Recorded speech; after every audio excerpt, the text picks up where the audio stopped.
father was a anti-Castro organizer. He was sentenced to the firing squad. He told my mother to pick up and go with my two older brothers. We'd have to pick up my father and my grandfather through the back door, the employee entrance and exit. 20 some odd years later, I didn't enter the Miami Shores Country Club through the back door. That story is very reflective. I started through the back door and then coming in through the front door as the guest speaker. Right after you got elected. I mean, you've had a lot of loss. You had a serious job in front of you. How did you do it? There's a lot of sacrifice that goes into it. And you don't stop being a father, you don't stop being a brother or a husband just because you're in office. So welcome to the first episode of Miami Unveiled. It's a show about the city that you think you know and the people that you've never truly seen. It's not the skyline, not the headlines. It's the real Miami, bold, bruised, and burning with dreams. Miami's not just a place. She's a force of nature. She carves you, she scars you, she tests you. And if you survive her, she makes you part of her story. Today, we tell the story of former Miami-Dade County Mayor Alex Penelas. Not just a leader, not just a name, but a son of Miami, forged in her kitchens, her classrooms, her council chambers, and someone I fought alongside and someone I'm proud to call my friend. From going through the back doors of restaurants to the steps of County Hall, from private heartbreaks to public reckonings, from the noise of politics to the silence of building a personal life, his story mirrors Miami's own relentless battle to rise, to heal, and to dream. And Alex became what every Cuban-American mother dreamed for her son: pride, strength, and possibility. And proof that no matter your name, your accent, your story, or your beginnings, this city could still be a place where dreams rose from humble beginnings for every kid who believed that they can matter here. Because Miami never broke Alex. She tested him.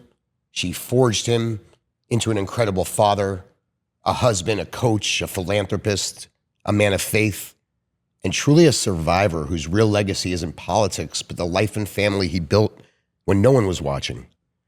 In this city where nothing's given for free, survival with your soul intact is the greatest victory of all. This isn't a political story at all. It's a Miami story. It's a story about what it costs to belong here and what it means to survive. And if I sound like I understand survival, it's because I'm not just your host. I'm the son of the city too, and I know what it means to fight for your place inside yourself and inside these streets. This is the Miami and the Alex Penelas that you all never knew. This is Miami Unveiled, and I'm your host, Fred Menachem. And today, I am so honored to welcome not just a guest, but my brother and a brother in this city's history, my friend Alex Penelas. My man. For having me. Of course, man. I love you. You know that. You're back over here. It's good to see you, brother. You look good on TV. Thank you very much. I'm still handsome. The cameras don't do me justice, I thought. How's it going? Everything's good. And in all seriousness, thank you for having me, and thank you for doing this podcast, because there's so much to say about Miami. Although it's a relatively young community, 130 years old, so many things have happened here. And yet most of the people who live here now know very little about our history and the defining moments that have taken Miami from that infancy to where it is today. You know, at the cusp, at the edge of being truly one of the most dynamic metropolises in the world. So it's great that you're doing this, and I wish you guys a lot of success. You know how proud I am to have you here, man. You know that. You know, I worked really hard on this. You know, I love you a lot, man. We're going to get really love here. I know it's hard for you to say that, but I do love you, man. Well, you're a good friend, and I'm happy to be here.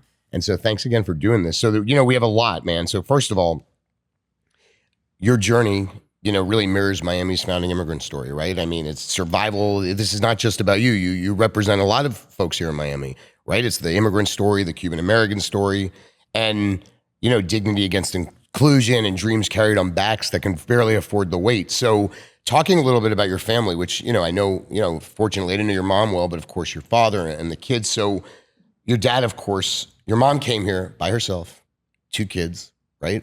Your father was in prison, correct? My father was a anti-Castro organizer. He was a labor organizer in Cuba at a time when a lot of folks were actually supportive of Castro. My father Right. was not. He was sent to prison. He was sentenced to the firing squad, and basically told my mother to pick up and go with my two older brothers, who were 6 and 8 at the time. Yet they made a promise that if they ever saw each other again, they would have another child, and that's me.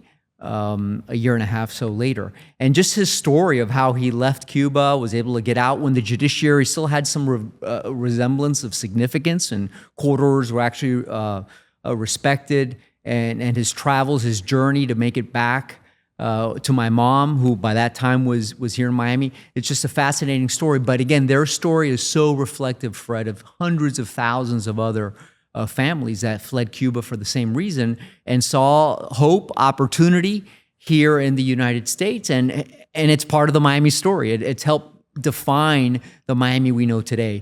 And following the Cubans, we could talk about Nicaraguans and Haitians and Venezuelans and Colombians, and we could just go on with all the different immigrant groups who have found that opportunity here in Miami and have made this city, this community, what it is today. So your father came 61 or no? 50? My father came just at the end of 1960. Right. I was born about a year later, fulfilling that promise he made to my mom. Like I said before, my father was a labor organizer. My mother was a teacher. And yet they started in this country in the most menial of jobs. My mother went to work as a maid at a hotel on Miami Beach. My father went to pick tomatoes in the Everglades. And that's how they started. And with the help of family members, they started raising, obviously, my brothers here. And then I came along a year later.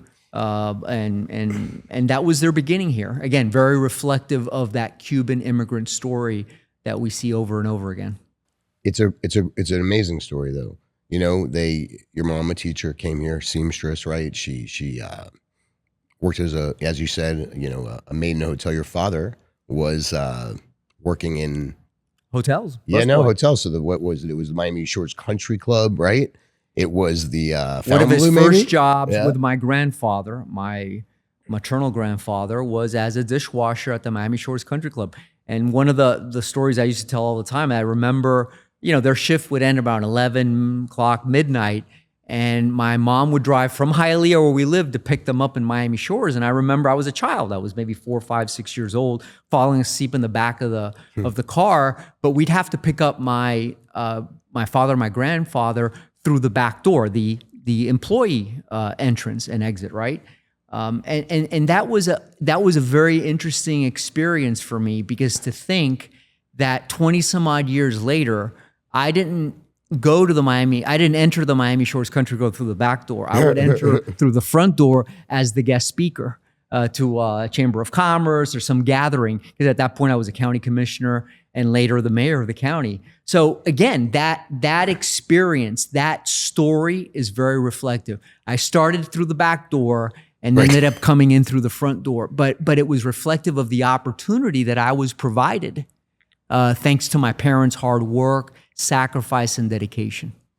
So you never felt resentful of that? Absolutely not. On the contrary, I would openly talk about that, not only when I was in Miami Shores, but throughout the community in order to inspire and motivate young people, some of whom perhaps had also come recently to this country, to work hard, that this was a country and is a country that rewards hard work, rewards honesty, rewards people who follow the rules, and provides them with opportunities to move, whatever that may be. In my case, it was the law, it was politics, now it's real estate and other things I do. But regardless of what your field is, this is a place that is provided with opportunity. Obviously, we're living in a different moment now. More difficult. It's a more difficult moment. Some of those opportunities, I think, are being rolled back a little bit. Okay, at least that's the way I see it. Yep. But there is still a space, and a very real space here, for people who follow the law and the rules and work hard. They will get ahead in life. The Miami Shores Country Club, was restricted probably back then. I mean, Jews weren't allowed to join, I think, right? None of going through the back door, but it's really symbolic in many cases, right? I don't know if you ever thought about that. You truly were going through the back door in a sense. I mean, this was a different Miami. Yeah. This was a different Miami. When I went to law school here, University of Miami, I went to law school from, 1982 to 85. It was a different place. Yeah. There wasn't a whole lot of Hispanics or Jews Right. or minorities as part of my law school class. Oh, really? It was very like white and waspy? Very white. Oh, really? Absolutely. Interesting. You know, In fact, when I went to work, my first full-time job as a lawyer was at a law firm by the name of Mershon, Sawyer, Johnson, Dunwoody, and Cole. Right. It's not around anymore. Right. And I was only the second Cuban lawyer at that firm. This is 1985. The other Cuban was a gentleman by the name of Jose Castro, good friend. He was in the real estate department, and I went to the litigation department working for an old Anglo litigator, great man, Aubrey Kendall, who was a phenomenal litigator and taught me a lot. But that was the Miami of 1985, and just to think, just a few years later, the Miami of 1990, when I'm elected to the county, again, only the second Cuban elected. 90 was Hialeah County Commission. 1987 was Hialeah. Right. 1990, I'm elected to the county commission. Only the second Hispanic. At that point, remember, Hispanics were about 50% of the population, but in terms of voters, it was a very small percentage because they were not registered to vote. So I get elected to the county commission at a time, Fred, when we had the English only law in place. Oh, got it. Yeah. And I remember one of the first sit downs that I had with our assistant county attorney at the time, Murray Greenberg. Murray, of course. Murray's, I told you a story. Murray's, Phyllis was my teacher. Well, I gave her the finger. It was different times, and you're not surprised. But no, I'm not. But I told Murray. Coming from you, I'm not I mortified Murray actually when I was working for you, and I told him Murray that was a phenomenal, amazing man, person. May rest in peace. Yeah. A great lawyer. And he said, I had just come from Hialeah, where most of my constituents basically only spoke Spanish. And he said, Commissioner, I hate to tell you this, but you're really not allowed to communicate here in Spanish. We have and I didn't understand what he was telling me. And basically, unless it was for emergency services, you really couldn't use county resources, stationery, to communicate in any language other than English. And for me, that was one of the things I'm the proudest of, how we overcame that. Overcame that Anita Bryant era of Florida and Miami-Dade County. How we repealed the English only law. How we fought back efforts to discriminate based on sexual orientation. I can remember I was the mayor at the time, and I was threatened with recalls because I supported an ordinance that basically said we will not discriminate in housing and the like based on sexual orientation. It was, and we'll get into that soon, but the Christian Coalition, it was Hilario Candela. Was that his name? Hilario, am I getting it right? Hilario Armesto. Right, Armesto. Candela was the architect. Right, sorry about that. Yeah. Oh God, right, Spillis Candela. So anyway, Hilario, I remember that well because I was, it was Jorge Mersuli, it was Damian Pardo, and we were all fighting. And it was during a time when that wasn't necessarily, something that was comfortable in the community in many ways. It passed. It was very close. They tried to repeal that. It was, and this was the era of also of AIDS. I remember my brother Louis, may he rest in peace, was an activist, someone who advocated not only for equal rights but for more research and education regarding AIDS. When I tried to dedicate more of our available social service money exactly for that, for AIDS education and research, I received threatening letters. I mean, it was something you weren't allowed to talk about. And again, thanks to my brother's influence, which was a very positive one, after I was elected mayor, I remember every December 1st on National AIDS Day, I would publicly test myself for AIDS. Not concerned with whether I had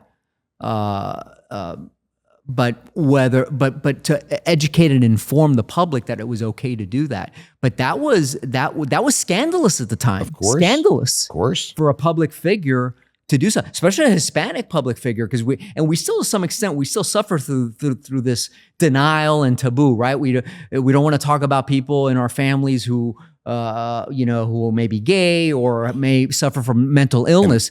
It's a real problem. So imagine if it still exists today, what the environment was, 30 years ago. And that was, talk about the immigrant story. Let's talk about your parents. Go back to your parents for a moment. They came here different times.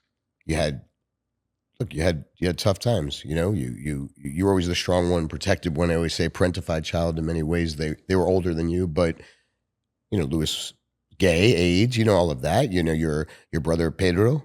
You want to talk about that for a minute? I mean, they influenced you in good ways and bad ways, but it evolved you as a person. I know that. Look, Pedro, unfortunately, the thought is that because he kind of mixed with the wrong crowd in those early adolescent years and was introduced to certain vices, including drugs, impacted him mentally.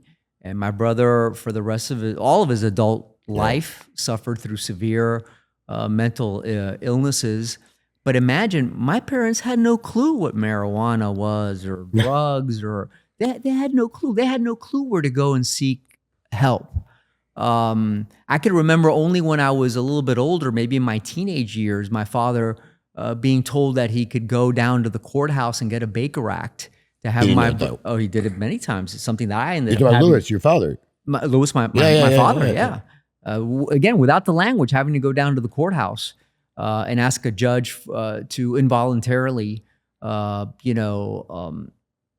submit my brother to help, and something I had to do several times. So it was difficult. And again, it's another reflection of the Miami of that time, right?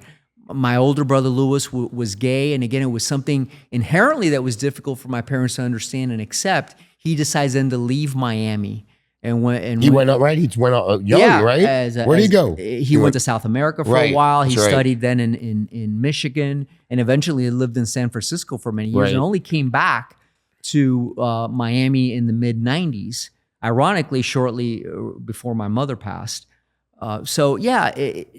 Those were kind of the consequences of coming to a new country and being exposed to certain environments that they were just not only not used to, but not knowing how to deal with it, right? So you could say that because of that, I was more of the protected child. You were definitely right, by my parents, but you have to understand the context and why that was the case. Did you though? I'm curious. Being a protected child, right? And I know you pretty well, I think, but a lot of people don't, right? So being the protected child, did you ever feel like you are a guy that, I know you have deep empathy, right? You, like every other human being, you're very sensitive, you hurt like everybody else, but you manage to you have strength, right? You're like my mom sometimes, it drives me crazy. You take care of everybody else, and sometimes you carry that. But did you ever your parents put pressure on you, of course, right? They wanted you to be educated. Your mom would you say she was hard on you, or would you say that? Or I wouldn't say she was hard. She led by example, and as my father did. And their example was one of hard work, sacrifice, and dedication, so that I would have whatever opportunities were.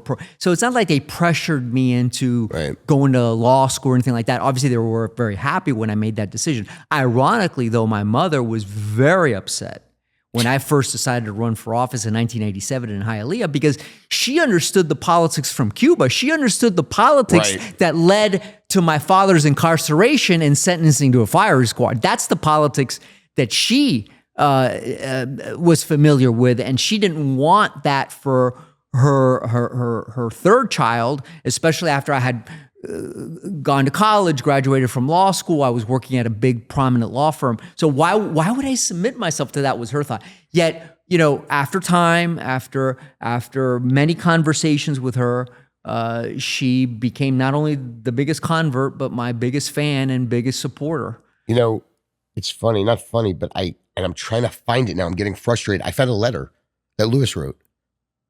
It was my father or my brother? Your brother. Okay. And it's sort of, I don't know where I put it. It's really unfortunate. I can't find it. But anyway, the context, I'm going to find it at some point. The context of the letter basically was, back then, there were 5 reporters covering County Hall, right? It was insane. There was a lot of pressure. Jim DeFeeti, sorry, I mean, I'll say it. Look, he's mellowed out in his old age, but he was very hard on you and unfair in many ways, in my opinion. And so Lewis writes a letter, and your mom had passed not so long right after this happened. And Jim wrote something about you, whatever, some bullshit. It's so long ago. And basically your brother wrote a letter saying, number one, that your mom never wanted you to go in politics, right? That, yes, we're all ambitious, positively. And basically what he said was, stop putting my mother's name in this. It's like a touch of drama. We're all trying to heal from it. And it was like, I wanted to read it to you, but it was amazing. I mean, Lewis and I were friends, right before he died, I was at the hospital. I remember it was actually, we were close, and I'm getting emotional about it a bit. And I remember thanks to you, I accepted the award at the Hampton House.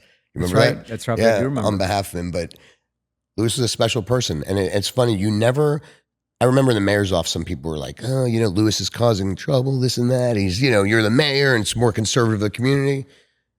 But you never said anything. In fact, no. Lewis had an impact on you. Some of the Miami Circle, right? Some of those things you supported. It was good trouble, to paraphrase. Yes. It was good what? Would you say? Good trouble. I loved it. It was good trouble. He threw himself Yeah. in front of a bulldozer when they tried to tear down the Hampton House. Yes. So it was all a good thing. And he was the driving force, not only on AIDS testing, like I mentioned earlier, but on many issues of equality. And he was one of the driving reasons why I got as involved as I did on the Miami Circle issue. He was very much into historic preservation. There's no doubt that he had an influence. But getting back, you mentioned Jim DeFeeti, you mentioned some of the art. Listen, when you're in politics, you have to understand that you are fair game. Yeah. You can think that it's unfair. You could think that you're being singled out. But look, let's just say it the way it was. I was the top dog at County Hall, right? Overseeing a $6.5 billion budget, running airports and seaports, transportation systems, 27,000 employees. And, along the way, there's going to be disagreements. People are not going to always agree with what you're doing. There's going to be missteps. And that's fodder for the media. I understand. Now, it was a different time, like you mentioned. Lily didn't always feel the same way. No, I'm just being funny because Lily and I hang out a lot, right? Yeah. Lily's got a very strong character. Oh, really? Shocker. Obviously, Right, I love her to death. We've been married for 31 years, but she has a very strong. I love Lily. I don't mess with Lily, right? Character. Right. She obviously did not like some of the things. I can remember. By the way, rightly so. No, rightfully so. And where she drew the line, again, rightfully so, was with our children. I mean, she understood that I was fair game. To some extent, she was, but there was no reason to get my kids involved in it. There was one article that DeFeeti was going to write. I remember this as if it happened yesterday, where he was going to allude that we somehow had pulled some strings to get our kids enrolled in the neighborhood public school where they ended up going to, and that's where she drew the line. And she said, that we need to do anything we need to do, but the public, it's not fair for a Herald reporter to be talking about where my kids go to school. There's got to be some level of privacy. And she was, and that story, by the way, was never written. And I'll tell you something. She's right. She's not wrong. I mean, look at it, and we're going to move on because I know we have so much to talk about. But look how sometimes when there were kids in the White House, remember, like they were making fun of Chelsea Clinton and Amy Carter. It's just uncalled for. It's inappropriate. And today, nothing's off limits, unfortunately. But I will tell you this, and we can get into this a bit later because I do want to move on. But, you're talking about being fair game, but I have some stories, which we don't get deeply into them, but it can be pretty cruel. I was behind the scenes, right? But I kind of wasn't. Unfortunately, sometimes in politics, there are lines that are crossed. And the truth is, there are sometimes agencies that are politicized. And I mean, you and I both know that. I mean, we all know that. And right? the weaponization, Fred, doesn't only occur in the context of the judicial system. Right. The press also from time to time uses their power to create perceptions and images of individuals that could have a more long-lasting effect and be more damaging even than a judicial type of environment. So that occurs. But it works absolutely both ways. Like, for example, there were candidates that would use the press. They would just create, this, fake investigations, or they would file a complaint just so an article was written. And that's, so the press was in cahoots oftentimes with them. That's what you're saying, right? I mean. Well, what I'm saying is that the image that the media creates of a particular politician or individual can be very damaging. It could be just as damaging, if not more, than someone who has to go through a judicial weaponization process. And again, I'm not suggesting that I was a part of that, or that I was the target of any of those efforts. I'm just saying that it was a different time. The level of scrutiny that we had at County Hall in the 90s, the early 2000s, really far greater than the scrutiny you see here today. Far greater. I mean, what some of these County Hall politicians go through now in terms of scrutiny is but, a fraction of what was occurring back then. You talk about this, and sometimes you're light about it, and I don't think, I think it's more serious. Well, I'm not trying to get light about it, and I come for back, you, I come back to the part about the media, because again, how it relates to the Miami story, right? Yeah. And why we're here. People need to understand that in the earlys and 90s, a publication like the Miami Herald had a significant amount of influence and power. Of course. And from there, you had the non-group, and you had the Chamber of Commerce and the Beacon Council. These were primarily Anglo-dominated institutions. Let's call it what they were. Yeah, of course. Male Anglo-dominated institutions that had an extraordinary amount of influence in elections and policy, in decisions that were being made in the community. And that has changed dramatically. I mean... Well, the Herald doesn't really have much power anymore. Well, really, none of these institutions. No. I mean, they're all this friends. Has more power, really. This advent of social media, of podcast, of these different ways. But before, I mean, there was a time where you would read the Miami News, right? That's right. Well, you read the Miami Herald. Miami News was the black paper. No. Oh no, I'm sorry. Which one? There's another Miami Times, maybe. Okay, right. Yeah. You would have delivered at your home the Miami Herald in the morning. You would have the Miami News delivered on 3:00, and then El Diario Las Américas in Spanish was in your mailbox. It was mailed. And yes, some people also would read the Miami Times. Unlike now, where, quite frankly, the printed version of these papers are useless because you've read everything online ahead of time. It was a different time, and that's the part that transplants here to Miami don't understand, how much influence the Miami Herald had at that time. I don't think they know a lot about this community, unfortunately. And we're going to talk a bit about that. But I'm curious about something. So, I don't think people realize, people even that know you don't think about this. You were 34 years old when you took power, whatever you want to call it. I hate that word, but no, when you went into office, 34 years old. Seaport, airport. If you add all that up, even in 1996, I think it was close to $5 billion at that point. And at the same time, you're a father, 1.5-year-old, right? You hadn't been married that long. You're thrown into this. I mean, it's a pretty significant situation, and your mother passes away right after you got elected. I mean, you've had a lot of loss. How did you? I know you, Alex, but you had a serious job in front of you, and how did you feel? How did you do it? How did you? And by the way, Lily was 8 months pregnant with my second child. That's right. When my mom passed. Look, whether you're telling the Miami story or any other story, it's important for people to understand that the life of the elected official, especially in a high-profile position like the county's first executive mayor, it's not all bells and whistles. It's not all cocktail parties and front page of the paper. There's a lot of sacrifice that goes into it.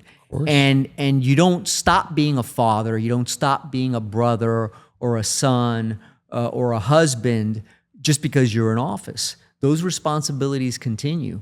And that's probably the most difficult part of these jobs, is how you balance the public responsibility, what 2, 3, 4 million people are watching on TV on a daily basis, with what happens when you get home at 9:30, 10 o'clock at night, and your spouse has just had to deal with, a 1.5-year-old who's running around crazy. She's pregnant up to here, and her mother-in-law just passed away. I mean, it's not an easy situation. But you just walked in. I mean, literally, your mom. I mean, I know pancreatic cancer. I mean, it was. But how did? I mean, you handled it. You're like my mom. You just deal. Well, it just hit us so quickly. I remember the phone call. I was actually, one of my mother's proudest moments, Fred, was when she was able to attend. Yep. It's an interesting story I'm about to tell you. She was able to attend Bill Clinton's second inaugural in 1997. Right. Again, I was there. Lily was about 5 months pregnant at the time, and she started with these pains on the side, and we really weren't quite sure what it was. But a dear friend of ours, which is a whole other subject, right? Who's that? Lincoln Diaz-Balart. Okay. Just passed away dear too, friend, of course. Also passed away of pancreatic cancer. Lincoln had the courtesy, the gift of calling my mother directly and saying, "Hey, I want you to take my tickets," and him and his wife, Christina's tickets, to the inaugural, because he decided not to attend, whatever the reason was. My mother, literally, if you look at the frame of Bill Clinton getting sworn in, my mother's sitting right behind in these VIP seats that were reserved for Congress people. To think that, she came here as a seamstress, right? Maid. She passed away. 3 months later, and to think that Lincoln also passed away recently of the same disease. But that was a very proud moment for her to be there, not only in a presidential inauguration, but with her recently elected son, who had just been elected mayor of Miami-Dade County. So. There's no doubt that there were, a lot of special moments like that, and a lot of grief associated with her passing. But she went very fast. We found out Pancreatic. it was around middle of February that year, 1997, that what the actual problem was, and she passed away a month later. Yeah, no, you've had your share of tragedies with pancreatic cancer. Then my brother Louis passed of the same disease in 2006. It was, and very quickly. He was 53. Yeah, I remember. I literally sat, you told me, I remember, hey, your office mate, I ran to the hospital. I still remember it. It was... he passed away 8 days after the diagnosis. Yeah, no, I remember. I went to the hospital. And as a result of that, and I do talk about this publicly as well, people need to know this, your risk of getting pancreatic cancer increases dramatically if there's a family history. Every year, I get a full abdominal ultrasound. I do certain pancreatic cough. Wait. No, I do certain pancreatic tumor markers in my blood work. Again, not that any one of those in particular would be definitive, but these are steps that you could take if you do have that family history. And I know there's been more emphasis on that disease over the last decade or so, only because it is so deadly. I mean, it is a deadly disease, and typically by the time it's diagnosed, it's too late. Yeah. Well, let's shift a bit on that note, on that depressing note. But all joking aside, look, I've lost my father, as you know, young. At a very young age. You've been, against this for a minute, you've been very, on a side note, you've been an amazing friend to me. Having my father, pass away, I'm just thinking about, you talk about your mother. My dad passed away. You've been an amazing friend to me. And and the reason why I'm saying this is I want to jump in a little bit to things that people probably don't know. First of all, your brothers, as you said, had significant impact on you, right? But you did some transformational things, and nobody really probably understands. And most people don't realize, they always think Florida, we're behind, Miami's behind everything. But we're talking about the homeless trust. We're talking about pre-K.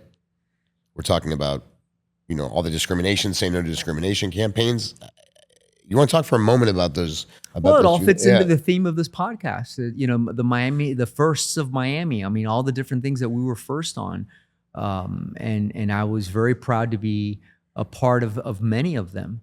Repealing the English-only law, advocating for human rights and equality, and banning discrimination based on sexual orientation. We were the first state in the nation to pass a constitutional amendment, statewide constitutional amendment. You were part of that campaign. I ran that. Menachem, yes, sir.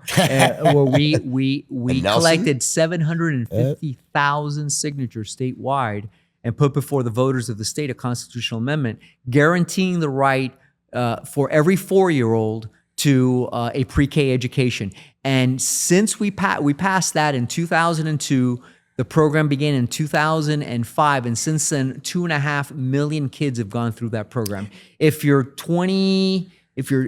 lived in Florida and you're 20 years old or so or younger, you went through pre-K thanks to that initiative.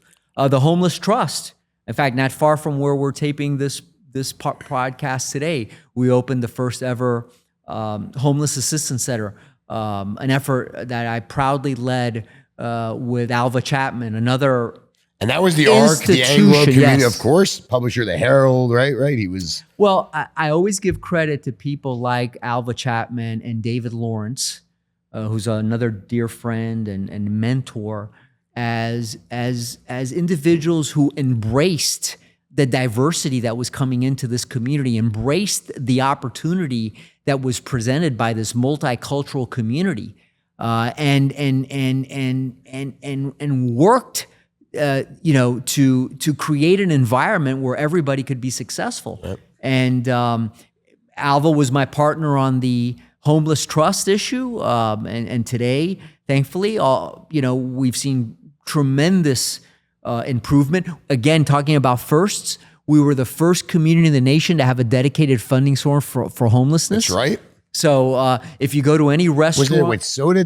No, it's a food and beverage tax. Right, food and beverage tax. A food and beverage tax at restaurants with liquor license grossing over $400,000 a year. We were the first to do that. We were the first to implement this continuum of care, where it wasn't just about sheltering people who are homeless, but it was, yes, provide them that immediate shelter they need to get off the street, but then identify the reason why they are homeless to begin with, provide them with rehabilitation, and eventually with permanent housing. And then David Lawrence, who I can remember like it was yesterday, walking into my office and saying, "Mr. Mayor, you need to do more for children's issues." I go, I'm the mayor of the county. I'm dealing with the airport. And he said, "It doesn't matter. You have a bully pulpit, and you've got to use that bully." And you don't say no to David Lawrence. And you don't say no. And we did the first ever Children's Summit. Yeah. Bipartisan effort. The co-chairs were David Lawrence, Jeb Bush, Republican governor, and myself. Well, and again, getting back to a different era, that was an era, Fred, where I've been a lifelong Democrat. You could work with Republicans. Republicans worked with Democrats. Let me tell you something, and I do want to move. Of course, I've prepared all these topics, but more importantly than that, when I was a little kid, I think you know this, I hung out with Ted Kennedy a few times. I think I told you that. I think, yeah. Anyway, and he was a friend. Anyway, it's another long story, but of course I maneuvered my way into sleepover where Ted Kennedy was, man, I used to sit with him, and he would tell me, first of all, Ted Kennedy was a lion of the Senate. I mean, he was like a serious, probably the smartest of all of them in many ways. And he said, he would negotiate with Orrin Hatch. He would work with Republicans on legislation. And he was a very liberal Democrat. And in pre-K, Jeb Bush didn't fight it. You remember that? Jeb Bush. And so all those people out there are saying, oh, you can't work, you have to be so, focused, and you can't. They don't understand Miami. And that's really the difference, which is a good segue into the next thing I want to talk about, the complications of this community that the outside world never understood. So I'm going to give context here. And I think, because a lot of people won't know this, they're listening to this, like 25 years ago, but in 99, right, a 6-year-old boy named, we know the story, we know it, like God, Elian Gonzalez was found, floating off and this is for the audience, floating off the coast of Florida. So the story was, his mom drowned, trying to bring him to freedom. Only 3 people survived. He was one of the kids that survived, trying to escape a horrific dictatorship that most people in this community had one way or the other been affected by. He landed, though, was something none of us could ever be prepared for. And not just here in this community, this was across the country. Was which became an emotional and political war. And it was fought across families, governments, and in our city that was built by Exile. And, in Miami, this city was born out of survival. He wasn't just a child for us, right? Even for me, I'm not even Latino, but I felt Latino. He was every sacrifice every Cuban family had ever made. Yes. And it was staring the world in the face. And it was a tough time in many ways. And you got pulled into very difficult situations, but I believe that you did what was right for this community in hindsight. And we could talk a little bit more about that. And, get in, look, you were the mayor of Miami-Dade County, you were young, right? And you sacrificed. Let me get into this for a minute. You were already being talked about. We know this, right? Future vice presidential candidate and more sexiest politician in America. People magazine. You didn't just govern Miami. You had scars. You carried the scars of this community. And you were the face. And when Elián landed here, you faced a choice that very few people will ever understand. It wasn't an easy choice. And this is from my perspective. Do you stand with your people, knowing you could destroy your political future nationally? Or do you stay quiet, maybe spin it a little, right? Just work both sides, follow Washington, maybe, try to maneuver your political future and betray everything that your family, your community, and really your own bloodline and this community had sacrificed for. And again, I don't want to, I don't speak for you. I'm speaking for me. You stood up. You didn't hedge. One of the frustrating things I see about politics today is that it's always party first. Everything's about party first. Regardless of where you're from or what your background is, it's party first and principle second. Yes, you could say that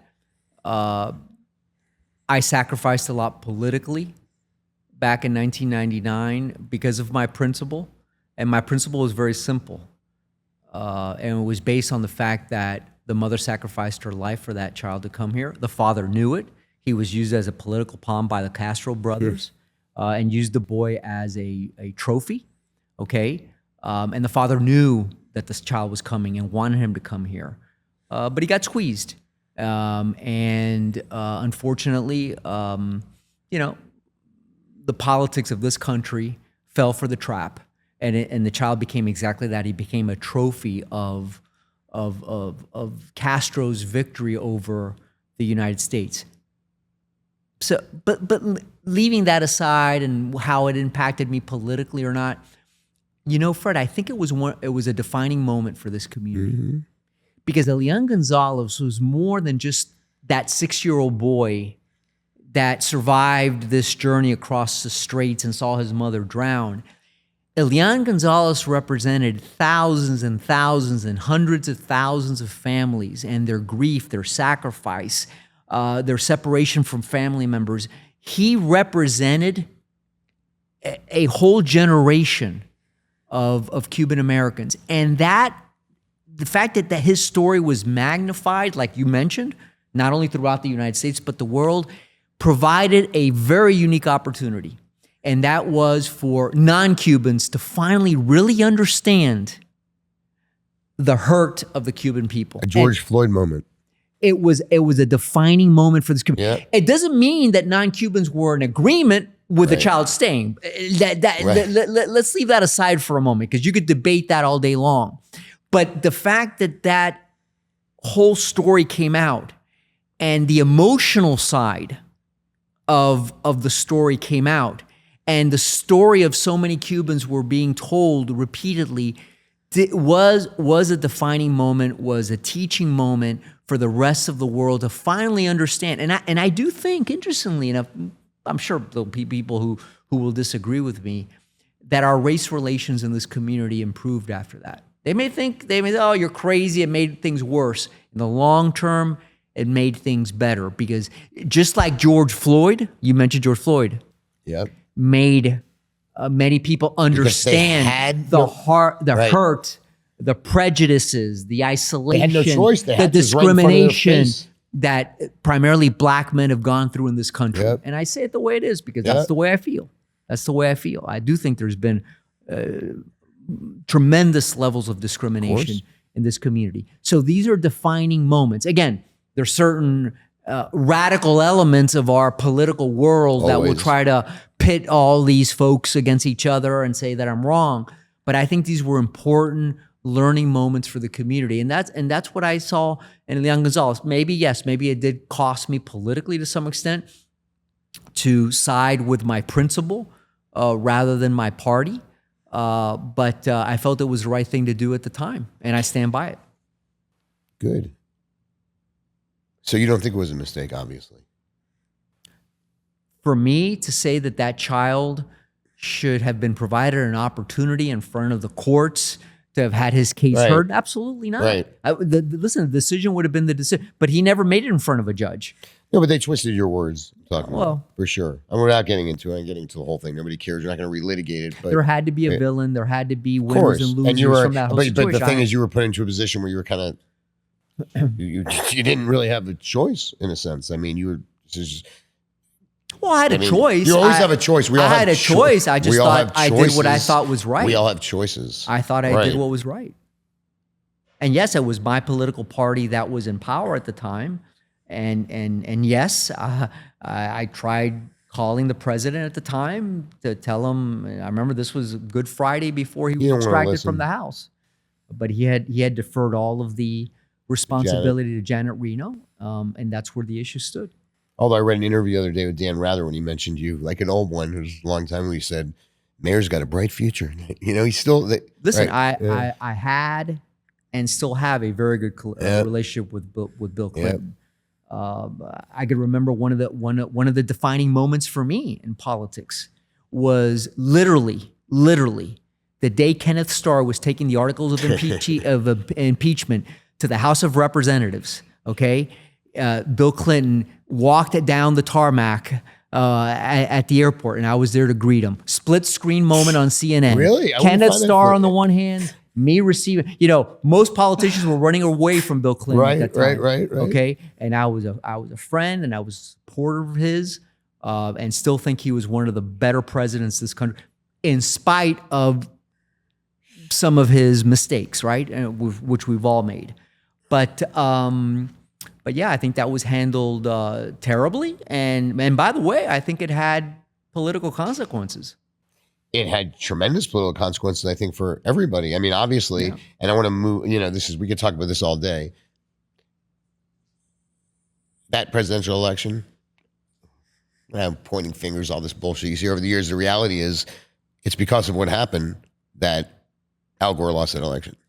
And that's the reality. Well, listen, a lot I mean, of things happen. No, but I'm just saying Yeah. that in Miami, Joe Garcia, Democrat said, I saw it the other day, quote, I was just looking back, like this brought me back into memory lane. No, he said if it wasn't for that he would have gotten 50 or 60,000 more votes. And, There was so many issues. There was the butterfly ballot in Palm Beach County. Chads? The Freaking There was the Chads. Right. Tennessee and Arkansas went to Republicans, which you would never have thought at that time. There was Now Gwen it's- Margolis locked in the back room. Yeah. I was like, right, right. Listen, there's a lot of things that Of course. occurred. So I think it was, again, unfair to suggest that it was Miami's fault. That It was Palm Beach, really, at the end of the day, where the numbers would have been. but there's no doubt that Elián situation, had its political consequences. Yeah, it did. All right. So on that note, let's talk about today as it relates to immigration, right? So we look at, here we are now, 21 years later, right, from that time. So we're watching, a lot of things have changed, with immigration, right? We grew up in an immigrant community. I think that we were very pro-immigrant. You're now seeing, in many ways, a lot of second generation, third generation become anti-immigrant in this community, forgetting where they came from, in many ways, in my opinion. We're seeing dreamers now fight for a future, right? At risk of being thrown out of the country. Immigration rhetoric is getting very ugly. Listen, yes, we have to protect our borders, of course, but it's becoming painful, right? We're seeing children and grandchildren of exiles, like I said, forgetting the struggle they were born out of, many of them. I don't know if you read the Herald the other day. We saw this woman in Tampa. She was like breastfeeding her baby. She was feeding her baby. They grabbed her from, grabbed the baby from her arms, her husband here, deport her to Cuba. Like, who sends somebody back to Cuba? And it's becoming horrific, the vilification of immigrants. I don't have to tell you. But Mike Fernandez, you saw, he wrote a letter to the Herald the other day, and I was emailing him last night. I told him we were doing this today. And, you know, he said something that really hit me, the silence from our leaders today. And there's certain leaders in this community who we have relationships with. That's the thing. Absolutely. I mean, to be frank. And I know they're in a difficult situation, but they're very silent. Difficult. And so I get it. I'm not, look, we worked in politics long enough, but he's not wrong in a sense. Like, those are the sons and daughters of exiles, he said, and the silence has become deafening. And silence in times of these is like complicity. And I say this, and I want to hear what you think about it, but because this is where I'm talking about, Elián, you made a sacrifice, and there's a lot of complicity and silence now. And I'm sort of looking at the differences of how people aren't saying anything now, and you did what you needed to do. So when you watch what's happening now, you know, think about it. You know, we see the dreamers, you know, we see what happened with this woman in Tampa, you know, people staying silent. I know you think about this. What's going through your mind? Being Cuban American, right? Father served in prison, former mayor, Miami-Dade County, first Cuban mayor. You know, I know your kids are proud. Thank God you raised them with that. Well, what do you think? The silence is deafening, although I will tell you, there is room to look at this debate objectively, and that's the problem. We're not looking at it objectively because there have been abuses with our immigration laws here. You can't have this open border policy, just let anybody come in for any reason. We are a country of laws, of rules, of procedures. And I think the pendulum swung too far to the left to just let anybody come in for whatever reason. So I understand the reaction. Do I think the reaction has been too extreme to the right? Yes, I do. And my hope is that the pendulum will swing back. At the end of the day, both parties are to blame, Fred, because both parties have been in power at certain times in the recent past, and neither one of them has been able to accomplish true immigration reform. No. There needs to be both a stick and a carrot. There needs to be a stick for those people who insist on coming to this country illegally, okay, who come to this country and are committing crimes. There needs to be a stick. 100%. But there needs to be a carrot to people who have been here, have established lives. They have families. They've married U.S. citizens. They've had children here. They truly are here looking for that opportunity that my parents got, 60 some odd years ago. So there needs to be a balance. Right now, we don't have a balance, unfortunately. No, we don't. Did you see, by the way, Carvalho the other day? Superintendent? Well, he's in L.A. where... Did you see him standing in front of him? Did you see that? No, I didn't. Oh, my God. So, yeah, they tried to they came to the school, 2 elementary schools, and they told them they were Homeland Security. They tried to go inside, first grade class. And so he stood out there and he said, I'd be a hypocrite. Well, he didn't stand, they didn't let him in. They have guidelines, and he did a press conference recently. He was undocumented. Yeah. And he stood out there and he said, they're not going to come into a school and take little kids. Look, I don't disagree with you. Clearly, we have to look at this, but it's the vilification. That's the issue. It's not, look, Obama, there's a lot of, there were a lot of... He deported a lot of people. Right, he definitely so did. So did Biden, by the way. And right, of course. And that's not, look, you have to do it. We do live in a country, we can't just open our borders, but there's a difference between doing what you need to do and vilifying immigrants and creating this division that is, it's horrific. I mean, for people to actually think, because what's happening is these are issues that work politically, right? Diversity, equality, inclusion. Males playing in girls' sports. Banning books. Immigration. These are the types of issues that drive certain people to the ballot box. And unfortunately, like you said, we've dehumanized. I mean, we've focused on issues that have really taken away the value that we each have as human beings and the contributions we can make, regardless of whether we're gay, straight, transgender, immigrant, legal, whatever the case may be, in return for political gain. And that's where we are. And that's the unfortunate. And I go back to what we talked about a little while ago, where I never talked about any of these issues with Jeb Bush. My biggest allies on the county commission were Republicans. Of course. And we never talked about any of these issues. We talked about the things that we were elected to govern on, and now it just seems like regardless of what you could be running for dog catcher, and all people want to know about is, are you a Republican? Are you a Democrat? Do you support Trump? Don't support Trump? It's very unfortunate. So let me ask you actually a couple more questions. Miami, you said something to me about being a victim of our own success, right? We're priced out. People that help build this community. So just in the next, like in a minute, what can you kind of talk about that for a second? Well, my concern is that we are the victims of our own success. My adult son's generation is in a really difficult situation. Unless you've got two very good salaries coming into the household, you can't even afford housing in this community. And we've become such an attractive community for people from the outside that we're pricing out of the market the natives, the people who have been here, and then the older folks who would move on, and downsize. They can't afford to downsize because it's going to cost them more money, thereby limiting the opportunity for younger families to move in. So, yeah, that's what concerns me about our success and how it's impacting, the natives. Yeah, it's a problem. Let me ask you a question. Who I don't think I've ever asked you this before. Who are your mentors? Who do you admire most here in Miami? Like I don't mean the most. I don't want it kind of a tough question to ask, but who are people that had, who's somebody that had a great influence on you? Well, obviously I start with my father and my mother. Right. I mean, those were the two biggest influences that you could have. But there've been many people throughout the years. I would say David Lawrence is one of them. Just a remarkable man. Alvah Chapman, who I worked so closely with, and so many leaders in the African American clergy community.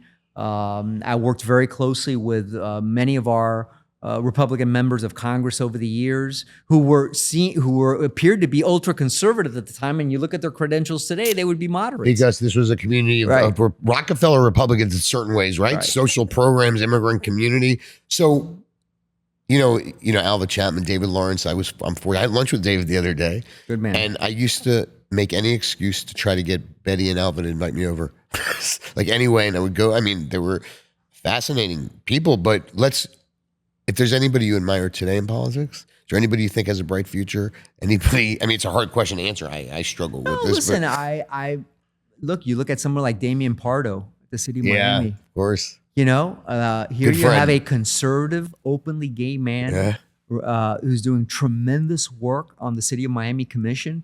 God knows we need sensible people there in the City of Miami. I mean, and he's not that young. He's probably only a little younger than I am. But it's that type of politician that I admire most. Now, then again, it's easy for me to say that at this point in my life because I'm not aspiring to anything in politics. So it's easy for me to have a non-committal, uncompromised position. So I don't want to ignore the pressure these young politicians are going through right now. Where they're between a rock and a hard place. They either got to be these crazy, wacko leftists, progressives, or almost. And look what hardcore Democrats you and I both were. I mean, it's insane. Anyway, I wish you were more. Or that's another ultra-conservative Republicans. There's no space for. So I understand the environment these politicians are coming up in, but to have the courage of someone like Damian Pardo to be very nonpartisan and just do what's right, I think that's the kind of politician we need. So last question: if you were mayor today, really, what are the two things you'd focus on? We go back to something I focused on 25 years ago, is transportation. Unless we find a way of improving that infrastructure in this community, it's going to stunt our growth. And how about socially? Wow, socially, housing. Yeah, I think housing is as someone who's involved in real estate, I could see what families are going through right now just to pay the rent. So look. I know I'm almost out of time. I see my producer over there screaming at me. I'm kind of waving his hands at my business partner. But all joking aside, what's your legacy, Alex? What matters the most to you? Well, I think others will define what my legacy Forget what others, is. right. But what I'm most Alex proud Penelas of is legacy. I've left my children a name that they could be proud of. That wherever they go, and they say, "Oh, I'm William Penelas, I'm Christopher Brown, I'm Alexander Penelas." Oh. Was your father the mayor? And people say that with respect, with admiration, even though they may have been in disagreement with me, maybe they voted for me, they didn't, but they hold the name in high regard. That's the most important thing you could leave your family, and that's what I'm most proud of. So let me say this, thank you for coming, but I will say one thing. You have had a tremendous impact in this community. it makes me emotional. You have been, I wish I could have more time to talk about this. You have been a good friend. You've been family to me. I've been through some shit. You never backed away. Sometimes you kept a distance, but you never left. And you've been there for me. And I love you for that. I want you to know that. And the last thing I'll say, you probably never thought about this. Think about the legacy of we used to call the Cuban Camelot and the Jew, but all the people that worked for you. Different than every other administration, not for profit. I'm doing community work. You thought about that? Do you know? I have. I'm proud of the team that I had, and I'm proud of the fact that they continue to contribute, not only in this community, but in other communities across the nation. Javier, Sergio Gonzalez, Nelson Capier, me, Alfie, etc. Gus, yeah. Brian, it's amazing. Yes. Well, look, Alex, I love you, man. Thank you so much for coming. Your story, like I said, it's not a political story, it's a family history. It's a survival story. You've been through a lot of shit. It's a reminder that real victories aren't always written on plaques, right? They're carried forward in the lives that we touch, like your kids, the name that you have, the people we lift, and the dignity we leave behind. So I want to say to you, thanks for carrying that weight for your friends, for this community, and thanks for doing this, man. Thank you, my friend. Good luck. Thank you. You'll be here again, don't worry.